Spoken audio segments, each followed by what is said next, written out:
नमस्कार, आप देख रहे हैं द न्यूज बर्ड और मैं हूं आपके साथ कृति सुधा। खबरों पर जाने से पहले एक नजर डालते हैं आज की हेडलाइंस पर।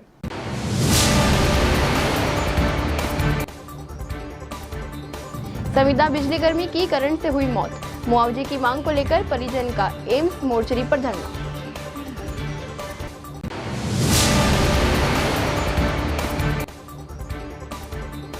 जियो पेट्रोल पंप पर खड़ी ट्रक में लगी आग, पंप मैनेजर ने अपनी जान जोखिम में डाल बड़े हादसे को टाला।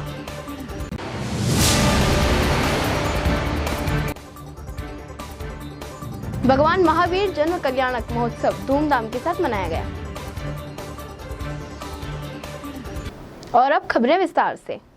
जोधपुर की लूणी क्षेत्र के विधायक और राजस्थान सरकार में कैबिनेट मिनिस्टर जोगाराम पटेल का जोधपुर प्रवास के दौरान जोधपुर के सर्किट हाउस में बड़ी संख्या में गांव से आई जनता ने फूल मालाओं और बुकों से स्वागत किया।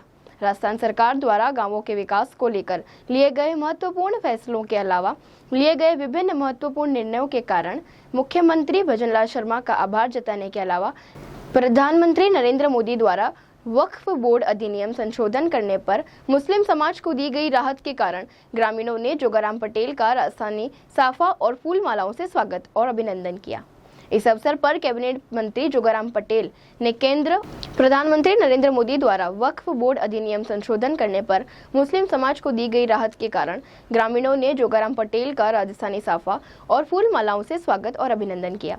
इस अवसर पर कैबिनेट मंत्री जोगाराम पटेल ने केंद्र और राज्य सरकार द्वारा जनहित में लिए जा रहे निर्णय का जिक्र करते हुए कहा कि वक्फ बोर्ड संशोधन की बात हो या फिर राजस्थान में गांव और शहरों के विकास की देश के प्रधानमंत्री नरेंद्र मोदी और राजस्थान के मुख्यमंत्री भजनलाल शर्मा जिस रूप में आवश्यक फैसले लेकर जनता का दिल जीत रहे हैं, उसी के कारण यह स्वागत और अभिनंदन किए जा रहे हैं। इस अवसर पर भाजपा की वरिष्ठ नेता और कैरू प्रधान अनुश्री पूनिया प्रधानमंत्री नरेंद्र मोदी और मुख्यमंत्री भजनलाल शर्मा का आभार व्यक्त किया।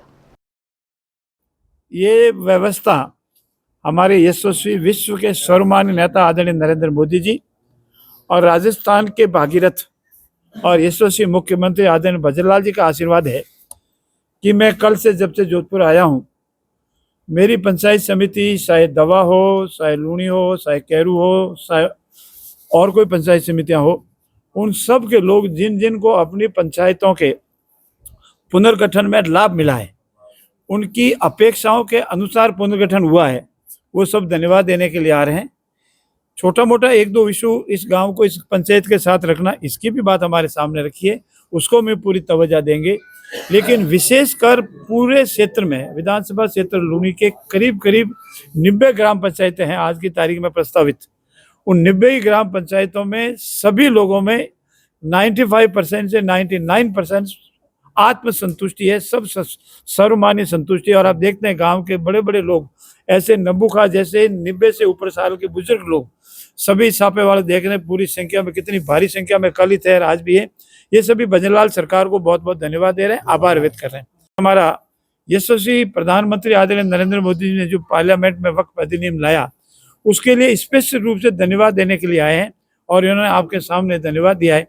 मैं पुनः नरेंद्र मोदी सरकार का भी इस कल्याणकारी अधिनियम के लिए, कल्याणकारी वक्फ अधिनियम संशोधन के लिए, जो हमारे वक्फ संपत्ति के हित में है, हमारे आम मुसलमान भाई के हित में है, आम जनता के हित में, उसके लिए भी बहुत बहुत आभार व्यक्त करता हूँ, धन्यवाद।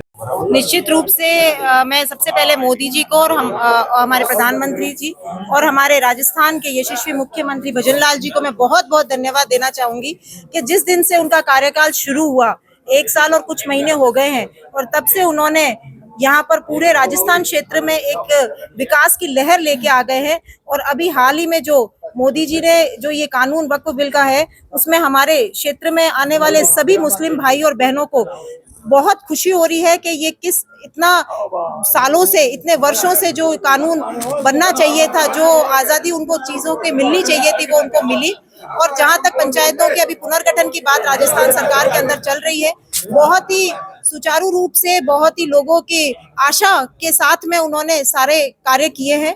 जैसे कि कहीं कहीं कुछ लोगों के है, जिसमें से मात्र मैं कहूंगी कि 1-2% ऐसे हैं जहां पे पंचायतों का है, वो निश्चित रूप से ही उनका भी हल 1 महीने में जो आपत्तियां आई है उनके द्वारा हो जाएगा। और ये जो विकास की गंगा है, मैं कैरू पंचायत समिति के अगर विकास की बात करूं तो भजन लाल जी को और हमारे यशस्वी हमारे जो यहाँ के हमारे लूणी विधानसभा के जो भागीरथ है हमारे जोगाराम जी पटेल मंत्री साहब, कैबिनेट मंत्री, उन्होंने कैरू को जो सौगात दी है, पीजी को महिला और पुरुष जो कोएड कॉलेज लेके आए हैं, ट्रोमा सेंटर लेके आए हैं, हमारे कैरू पंचायत समिति को तहसील बनाया है, इस तरह के ढेरों करोड़ों रुपए की सड़कों का विकास लेके आए हैं। ये अच्छा विकास यहाँ पर मात्र 1 साल के अंदर हुआ है, तो आने वाले 4 सालों में आप इस राजस्थान की जो काया पलटने वाली है वो आप सब लोगों के सामने आएगी। जयपुर डांगियाबास हाईवे पर स्थित समराथल फिलिंग स्टेशन जियो पंप पर खड़े एक ट्रक में बुधवार को अचानक भीषण आग लग गई। ट्रक में लगी इतनी भयानक आग से वहां सभी में अफरा तफरी मच गई, लेकिन विपरीत परिस्थितियों में भी पेट्रोल पंप के मैनेजर बलदेव बिश्नोई ने सूझबूझ और बहादुरी का परिचय देते हुए एक बड़ा हादसा होने से बचा लिया। गौरतलब है कि इतनी भयानक आग अगर पंप में फैल जाती तो स्थिति और भी भयानक हो सकती थी, लेकिन बलदेव बिश्नोई ने तुरंत ट्रक का कांच तोड़ ट्रक को स्टार्ट किया और तेज गति से ट्रक को चलाते हुए पंप से काफी दूर खाली एरिया में ले जाकर खड़ा कर दिया, जिससे पंप पर बड़ा हादसा होने से बचा लिया गया। वहीं बाद में ट्रक पर लगी आग पर भी काबू पा लिया गया। ट्रक पंप से दूर जाने के बाद सभी ने राहत की सांस ली। जोधपुर शहर के बासनी औद्योगिक क्षेत्र में बुधवार को बिजली का फॉल्ट ठीक करते समय करंट की चपेट में आने से जोधपुर डिस्कॉम में लगे संविदा कर्मी की मौत हो गई। हालांकि उसे एम्स अस्पताल लाया गया मगर वह बच नहीं पाया। आज उसके परिजन और रिश्तेदारों ने डिस्कॉम और एम्स चिकित्सा प्रबंधन पर इलाज में लापरवाही का आरोप लगाते हुए मोर्चरी पर धरना दिया। परिजन उचित मुआवजा की मांग पर अड़े हैं। मृतक 5 बहनों में इकलौता भाई था। कुड़ी बख्तासनी हाउसिंग बोर्ड सेक्टर 8 में रहने वाले गणपत जहांगीर डिस्कॉम की फॉल्ट रिपेयरिंग टीम FRT में संविदा कर्मी के पद पर लगा हुआ था। बासनी औद्योगिक क्षेत्र में आए फॉल्ट को दुरुस्त करने गई टीम के साथ गणपत फॉल्ट ठीक कर रहा था, तब वह करंट की चपेट में आ गया। उसे तत्काल एम्स अस्पताल लाया गया मगर इलाज के बीच उसकी मौत हो गई। गुरुवार की सुबह मृतक गणपत के परिजन और समाज बंधुओं ने उसके परिवार को आर्थिक सहायता और सरकारी नौकरी दोषियों के खिलाफ कार्रवाई की मांग करते हुए एम्स अस्पताल मोर्चरी पर धरना दिया। दोपहर तक शव को नहीं उठाया जा सका। शहर में प्रतिवर्ष आयोजित होने वाली धिंगा गवर पर्व की व्यवस्थाओं को बेहतर करने को लेकर गठित धिंगा गवर महोत्सव प्रबंधन समिति ने विभिन्न सुझाव जिला प्रशासन और पुलिस प्रशासन को दिए। उसी कड़ी में प्रबंध समिति के आग्रह पर नगर निगम दक्षिण धिंगा गवर मेले में तीजनियों के लिए विशेष प्रकार की बैच उपलब्ध करवाएगा। वही कार्यकर्ताओं और तीजनियों के लिए बैच भी उपलब्ध करवाए जाएंगे। महापौर दक्षिण वनीता सेठ ने बताया कि धिंगा गवर गणगौर का पर्व हमारी आस्था और संस्कृति का प्रतीक है, लेकिन पिछले कुछ समय से मेले का स्वरूप बिगड़ता जा रहा है। मेले में आने वाली महिलाएं, युवतियां बड़े बड़े डंडे लकड़ियां लेकर मेले में चलती हैं और पुरुषों को मारती हैं। इस दौरान कई बार वाद विवाद की स्थिति भी बढ़ जाती है। ऐसे में इस बार धिंगा गवर पर्व की व्यवस्थाओं को बेहतर करने में जुटी धिंगा गवर महोत्सव प्रबंध समिति के सदस्य नगर निगम दक्षिण से तीजनियों के लिए बैच और बैच उपलब्ध करवाने का आग्रह किया था। महापौर दक्षिण वनीता सेठ ने बताया कि धिंगा गवर का पूजन करने वाली तीजनियों को विशेष प्रकार की बैच उपलब्ध करवाई जाएगी। जोधपुर के सर्किट हाउस में आज अचानक सांप के आ जाने से हड़कंप की स्थिति मच गई। अचानक आए सांप से एक बार तो सभी में डर का माहौल सा हो गया। दरअसल सर्किट हाउस के गलियारों में करीब 6 फीट लंबा सांप दिखाई दिया, जिसके बाद तुरंत सांप पकड़ने वाले विशेषज्ञ की टीम को बुलाया गया। सांप पकड़ने वाले विशेषज्ञ युवाओं ने थोड़ी देर की मशक्कत के बाद बिना नुकसान पहुंचाए सांप को पकड़ लिया। हालांकि अच्छी बात यह है कि जब सांप आया तब कोई बड़ा राजनेता या आमजन की ज्यादा भीड़ नहीं थी। उस वक्त सर्किट हाउस में जोधपुर के पत्रकार और कर्मचारी ही मौजूद थे। सांप पकड़ने वाले बंटी ने बताया कि वह पिछले लंबे समय से घरों में या ऐसी सामान्य जगहों पर सांप को पकड़ने का कार्य करता है और इस बात का पूरा ध्यान रखा जाता है कि सांप को किसी प्रकार की चोट या कोई नुकसान ना हो। वह ऐसे आबादी वाले क्षेत्रों से सांप को पकड़कर जंगल के क्षेत्र में सुरक्षित रूप से उन्हें वापस छोड़ देते हैं। भगवान महावीर जन्म कल्याणक महोत्सव बहुत ही धूमधाम के साथ मनाया गया।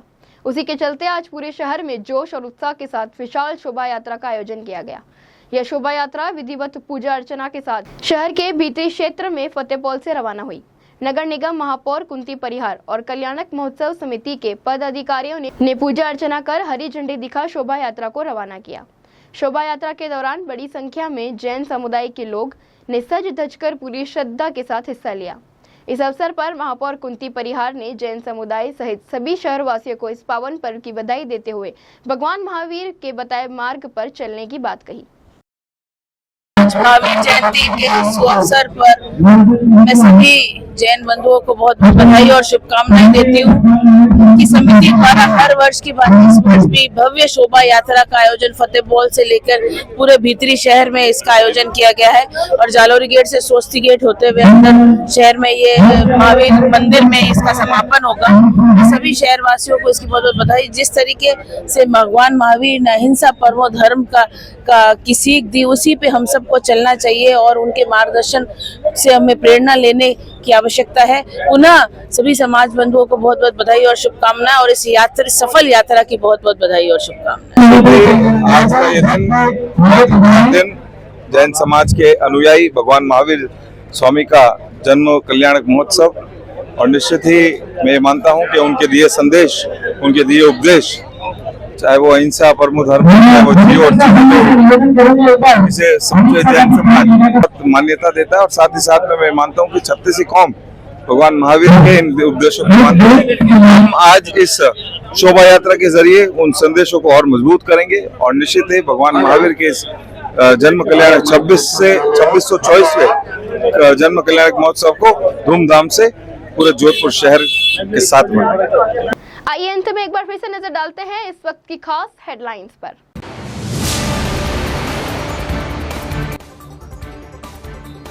संविदा बिजली कर्मी की करंट से हुई मौत, मुआवजे की मांग को लेकर परिजन का एम्स मोर्चरी पर धरना।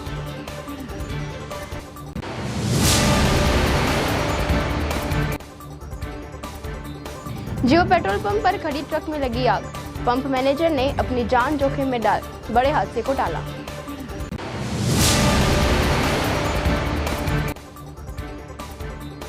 भगवान महावीर जन्म कल्याणक महोत्सव धूमधाम के साथ मनाया गया। अभी के लिए फिलहाल इतना ही। राज्य की और बड़ी खबरें जानने के लिए देखते रहिए द न्यूज़ बर्ड। नमस्कार।